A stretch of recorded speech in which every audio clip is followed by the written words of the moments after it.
views and opinions expressed in this program are those of the participants and do not necessarily reflect the views of BronxNet or the program underwriters.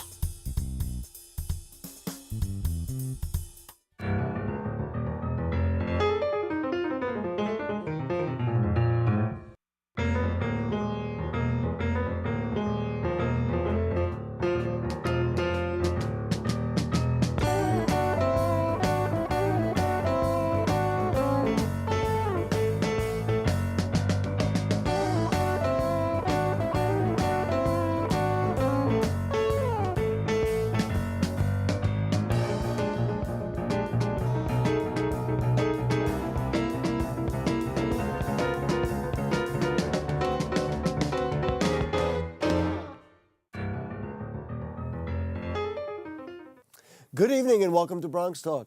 The benefits of athletics, in particular scholastic athletics, are easy to understand. It's been well studied and documented that young people who play sports do better in school, are more likely to stay out of trouble, and are more disciplined in general. Also, the benefits of athletics can be far-reaching, leading to college scholarships, and studies have shown that young people who engage in sports are better in business, better able to compete and strategize in a challenging world, and ultimately can be more successful in their careers, not to mention that it can also lead to careers in athletics, not only as pro athletes, which of course is not that frequent, but as coaches, administrators, and even as community youth leaders. Play sports as a youngster, win, win, win, win. But tonight's guests from a group called Fair Play for All, fairplayforall.com, say that some schools, at their school in particular, the Bronx Urban Assembly Academy of Letters, which is on Morris Avenue in Mott Haven, they're being denied the opportunity to play sports in some cases, to field sufficient numbers of teams, and they allege that decisions made by the Department of Education and the PSAL that seem to favor some schools over others are based on race. Disturbing allegations, but solving them could be vital to the growth of so many young people. We will sort it out here on BronxTalk tonight. Please join me in welcoming the principal of the Urban Assembly Academy of Letters. It is Brandon Cardet Hernandez. Thank you for joining us. Thanks for having me. And also the Director of School Culture, interesting position, at the Urban Assembly Academy of Letters. Welcome back to BronxTalk, David Garcia-Rosen. Nice to have you. Excited to be back. David, let's start with you. You were on the show in June of 2015. I looked it up. And at that time, some of the allegations were similar. What has happened since then? My sense from talking to you in preparation for the program is things maybe are worse than they were. I don't want to prejudice what you say, but give us a ballpark, so to speak, of what's going on. The situation is still infuriating. It's sad. There's still tens of thousands of students of color that are at high schools in New York City without the opportunity to play on a sports team. So even though the Public School Athletic League has known now for 20 years that this is a problem that keeps getting worse and worse, their inaction and their refusal to make changes continues to leave students without the opportunity to play sports, which, as you said, means they're more likely to get into trouble, more likely to drop out. It's really sad to continue to have to tell my students, as the Director of School Culture and Athletics, that, sorry, we can't have a track team, we can't have a football team, we can't have a junior varsity boys basketball team. It's really sad. Talk to me about the range of sports that you offer, and again, in our dialogue prior to the program, you were talking about kind of the alignment of the building with a middle school. You do have some varsity teams. Give me the whole spectrum of what it's about. Right, so around 2002 is when New York City closed the big comprehensive high schools, right? And you wind up with all these small high schools. They put them in middle school buildings, in theaters, in office buildings, in factories. So you wind up with these small schools all over. Our small school is in a building with a Success Academy and with a District 75 school. So we have 3 different schools in our building, not all high schools, right? We're the only high school in the building. And that leaves us with a few hundred students, which makes it very hard to have a huge sports program. Now, there are things that we could do, but we're restricted by the Public School Athletic League. For example, for 3 years in a row now, we've asked for a boys junior varsity basketball team. Why? Well, our kids play basketball 6th, 7th, and 8th grade in the middle school league. Our varsity boys, who tend to be in 11th and 12th grade, play in the PSAL varsity. So there's this gap in the 9th and 10th grade. We've asked 3 years in a row, and they just deny us without any explanation. And in fact, this year, our 8th grade boys who are nervous about going to 9th grade and not being able to play basketball sent a petition to the PSAL and a letter asking for a meeting, saying we really want this team, and we're completely ignored. When you look at the spectrum of schools, now you talked about the breaking up of the schools, and we know that that happened. Many of the bigger schools, whether it be Kennedy or Columbus or DeWitt Clinton or any of the other large high schools, those were broken up. And many of those, in fact, I remember covering it when it happened and asked, I think it was at that time Chancellor Cortines, will you be able to field teams in the schools? And his response was yes. But those schools still have those teams because they're all in one building. There is a unique situation with these small schools. Unfortunately, it's not that unique. We're talking about 70, 80,000 kids that are at these small schools that are not on these big campuses. And he's right. It could be done and it should be done, but the Public School Athletic League refuses to be creative, refuses to listen to our solutions, refuses to sit at a table and fix this problem. Instead, they like to deny the problem exists. They sent the New York Times statistics that the New York Times called delusional. They are in perpetual denial while we, as people that work in these buildings every day, watch our kids that can't play sports. That's the story here. The principal asked me to call him Brandon, so I'm going to do that. I'm a little unfamiliar to call a principal that, but all respect, sir. Thank you. Regardless of what I call you. So, Brandon, give me a little background about your school. And beforehand, you were just telling me about the graduation rates, and then talk about the potential impact that the lack of some of these athletic programs have or might have on the success of the students. Absolutely. So we're a 6 through 12 school in the South Bronx. So we're serving middle school all the way through high school. Things get complicated in the building. There's a Success Academy that's an elementary school and a middle school. There's a District 75 program that has elementary age students and middle school age students as well. So we're on 4 floors, kind of competing for space, trying to make it all work. When I came into the school 4 years ago, we were struggling. Our graduation rate was in the mid-60%. We were below the citywide average, but not much, but a struggling school in the South Bronx. And we've come in, we've kind of reimagined how we think about kids and what we think about their opportunities and shifting culture across the school. And we added in a really robust athletics program, and we're pushing ourselves and stretching ourselves in the middle school and the high school to think differently about athletics as well as arts, as well as different instructional programs and ways to tap into student interest. And we've been able to grow the graduation rate to 85%. 85%. 85%. Okay, so everybody around and people watching will applaud. Listen, there's nothing better than that. Can you directly attribute, or are you just guessing that some of these programs have contributed to that? Or do you think there is a correlation between the inception of these programs and your success as an academic institution? Absolutely. We have to create a space where kids want to be.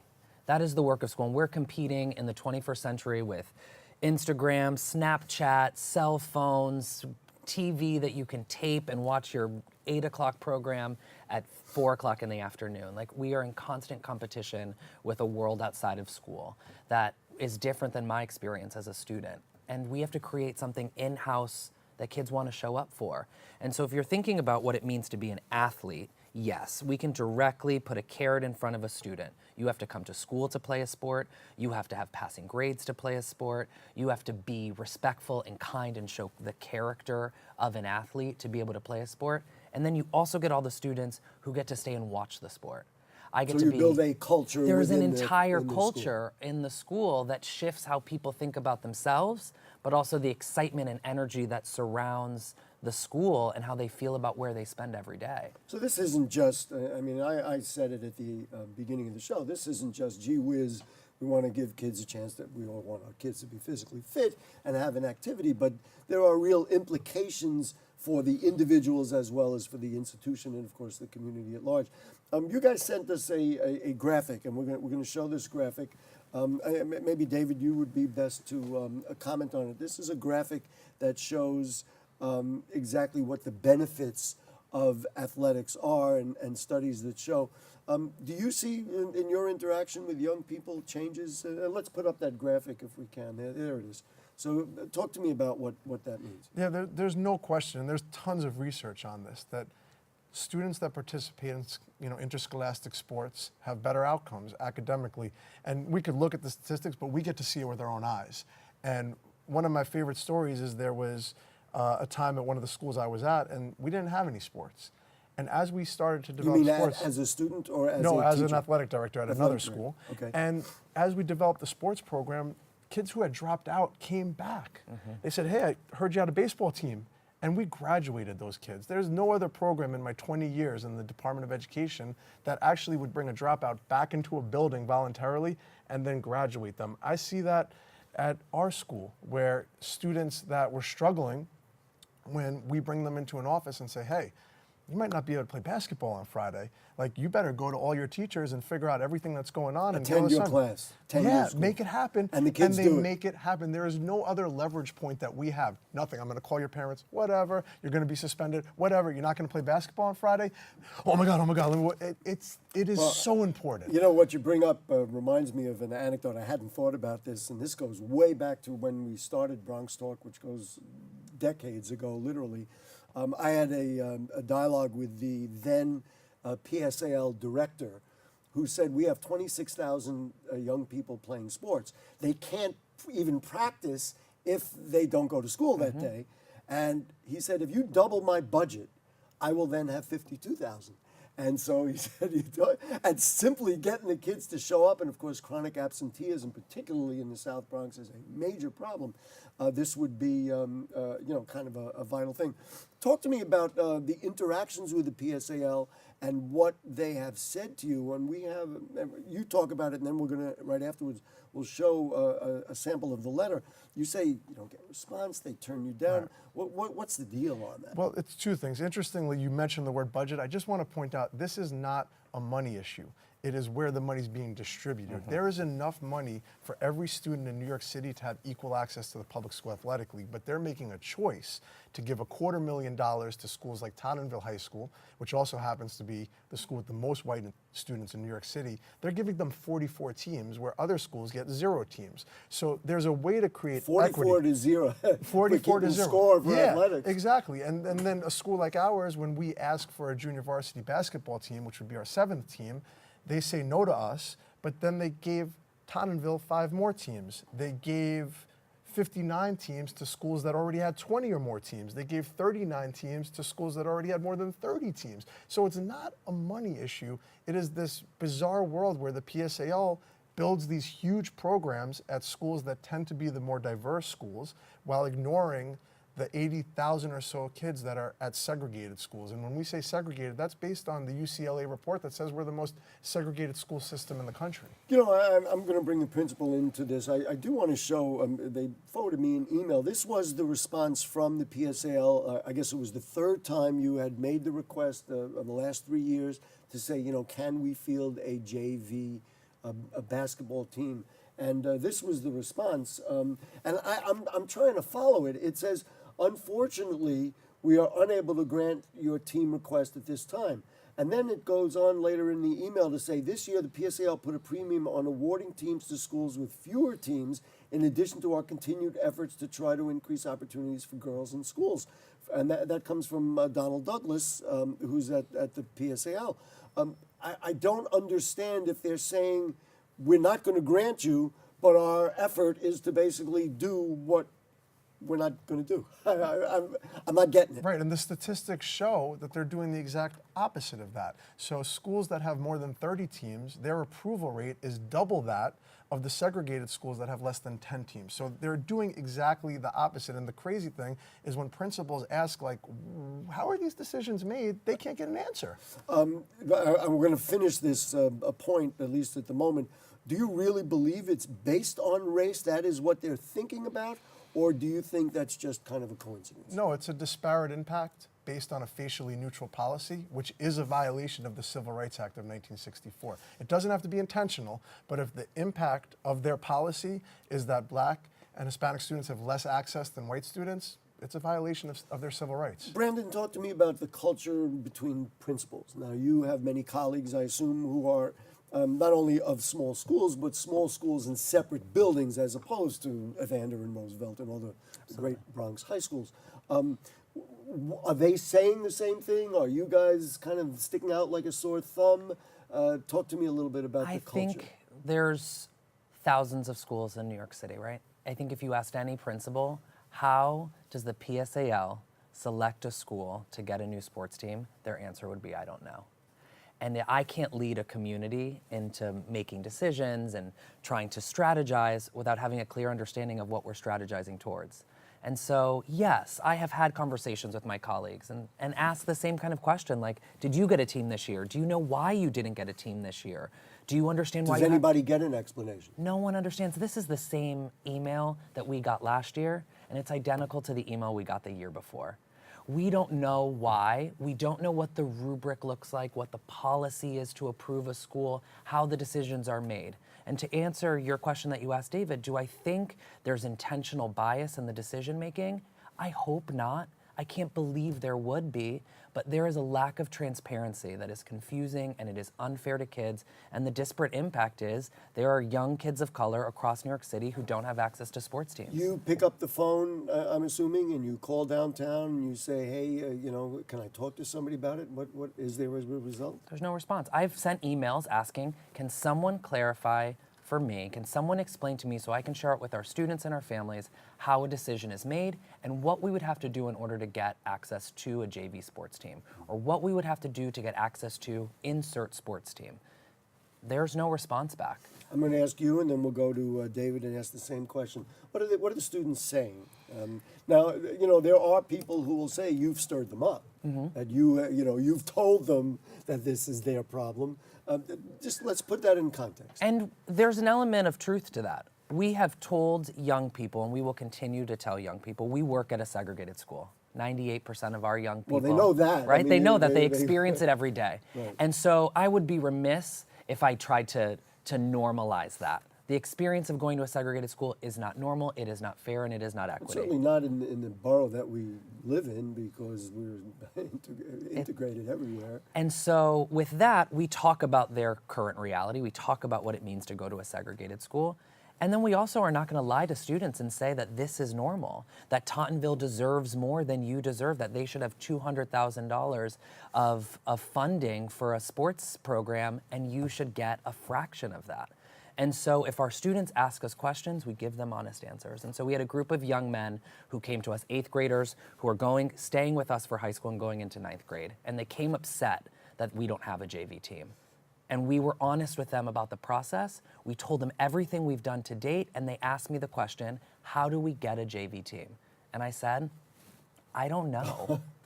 And from And if there, the principal doesn't know, who knows? and from there, they took action. They emailed Donald Douglas directly with a petition from over 100 students at our school saying we would love to have a JV team. And I have to say, even the activity of them working together on that, there's certainly value. Same question for you, and the other thing I really do want to talk about is girls, because you've talked about boys and all that, but that's a whole other spectrum that we need to address directly. But let's talk in general about what the students are saying, the act of putting this petition together. Tell me about that. And then we have a clip of some of the students speaking for themselves. Look, I'm the athletic director. I'm the one that the kids come to and say, why don't we have a football team? Why don't we have a junior varsity basketball team? Why don't we have a girls soccer team? I'm the one who has to field those questions, and I'm the one that's in the same position as Brandon.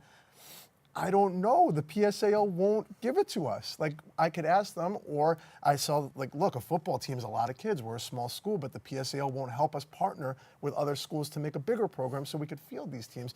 It's heartbreaking to me, and we don't really have to stir the kids up. They're angry. They're angry. Like, if I was in high school and couldn't play soccer, yes.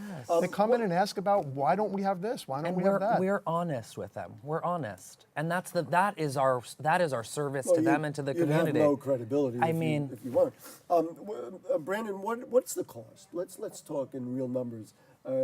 David said it's not a cost issue. Listen, fielding a team costs something. You got to pay for a coach. the fees for referees, and you've got the facility, right? Yeah. You've got that's not what the issue is. Uniforms and all different things. Well, give me some numbers. Do you have a sense? I don't have a total sense, but what happens is when you get a team approved through the PSAL, you get a budget with that team. And that budget, honestly, $5 grand, $8 grand, 10 grand? probably $5 grand, depending on the team. But let's say $5 grand. Some teams are More baseball and expensive than the football would be others, more right? Cheerleading is cheaper than a baseball team just because of sports and referees and all of the costs that go into it. And so we, it all kind of covers itself based on the PSAL funding. We pull a little bit from our regular school funding to cover the cost of uniforms and to cover kind of upgrades to our own facility. If we need to get a new pitcher's mound or we have to invest in some new bats, yes, we pay for that out of our pockets. But the cost is covered in the most important cost, which is the cost of paying the money to fund a coach, is covered. And then, of course, some of the things that I said in the beginning, society pays a cost if the kids aren't occupied. Let's take a look, and then I do want to talk about the girls' issue and where you're at in your school and others about girls. But here are some of the kids speaking themselves about fair play. Let's take a look. I don't get to play the sport that I want to play in And why do you like playing sports? because it keeps me busy during school and acting. Sports is important to me because the community I'm from is like really dangerous and there's a lot of gang violence and stuff. And it's like you either pick that road or you pick the playing basketball road or playing any type of sports. So yeah, that's why I like to play because it keeps me out of danger. I'm gonna keep fighting for not only my school but other schools, especially in the South Bronx. What are you gonna fight for? What are you gonna do? I'm gonna fight to get JV teams and other schools because it's not fair. Like I feel like that's not fair because a lot of white kids get way more opportunities than what our community get, and that's like kind of not fair. Everybody should have the right to play the sport that they want to play, even if they meet the expectation like grades and stuff. So I feel like we do have the right to play the sport that we want. Well, the kids were pretty impassioned about it. Let's talk about girls. And it may even be more important for girls to have teams because guys kind of naturally gravitate to the schoolyard or to the basketball courts, and girls don't get that opportunity, and they, of course, need it as much as guys. Where are we at in your school for girls' athletics? We are just as passionate about girls' athletics as we are boys' athletics. As a matter of fact, our PSAL softball team just went undefeated in the Bronx Division C and are going to be the #1 seed going into the playoffs. Yeah. We applaud for kids. We applaud for Yeah. Bronx kids. We love it. Interestingly enough, we got denied that softball team until we rose a little bit of a stink like this. Like this. And all of a sudden, we got the team. So it's like they sent us the denial letter. We made a lot of noise about it. And then all of a sudden they said, okay, you could have the team. And that's the heart of the problem is they could actually just randomly change their mind. And we don't understand how these teams are granted. And girls' athletics and boys' athletics, it's equally important. They all deserve the right to play, and they all deserve equitable access to the public school So athletic you have league. the softball team for girls? What do you? We have a girls' basketball team Okay. and a girls' volleyball team. Soccer, got to get the girls running, right? So we have girls that want to play soccer, but as a small school, we don't have enough girls to field a volleyball team and a soccer team in the this same brings season. up another issue. Yep. Okay, so what would you do, or how can you justify saying we want a soccer team when maybe you can't even field 11 girls who want to and can play? And here's the logistical problem where just with a little bit of creativity, and we're willing to help the PSAL with this, we can fix this. All you do is you take small schools that are in a small geographic region. About how many in that part? I of would the make Bronx? programs that are about 3,000 students each, and every PSAL you program draw a circle, around right? the map. Because like you said, Kennedy doesn't have a problem; they're all in one building, right? Columbus is in one building. You take the schools that are not in the same building, you make one program, and then you have 30 teams for each PSAL program. So you have no more programs with 0, none with 5. None with 44. Every PSAL program has the same amount of teams, and every kid in New York City has access to every single team in New York City. We can make it happen. It's there. And hopefully, we have a new chancellor now. He seems to be a guy who's got some vision on He's issues. been talking about music, which is a step in that direction. And he's been talking about segregated schools. And that is a first for a chancellor. So we're optimistic that this is going to be our moment where we're going to finally see some creativity in fixing this problem. It could be fixed. We don't have to watch another generation of kids go through our high schools without sports. And I've been in the DOE for 20 years now, and I've watched generation after generation suffer through this problem when there is a solution. You know, I'm going to just tell you years ago, and as I started doing BronxTalk many, many years ago, and I would drive to around places maybe in Westchester or in New Jersey or wherever it is, and then I would see a Little League field that was perfectly groomed, or I would see a high school football stadium, which, you know, and then I would come back home to my home borough and I would say, wait a minute, we should get. And so we've done better. We have better facilities. The fields are better. I mean, I get that. I see it, and I'm thrilled. There are many wonderful places where we have, but there's still this hole right here. For you, Brandon, I guess we could all step back and look at what it might be like if a team wins a championship or is competing for a championship. And parents will know that. The excitement in a school, the energy, everybody wants to be part of it. It gives the kids, I mean, it's going back to what we started the show with, gives the kids incentive, gives the kids a reason to be there, a reason to belong, a reason to be proud. As I said, school athletics, win, win, win, win. Your thoughts on that?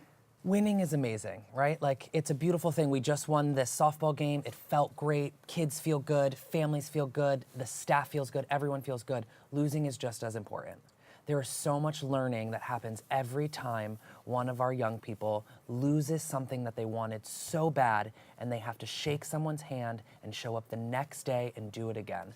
That is a skill that sometimes isn't taught in a classroom. It's taught on the field. It's taught on a court.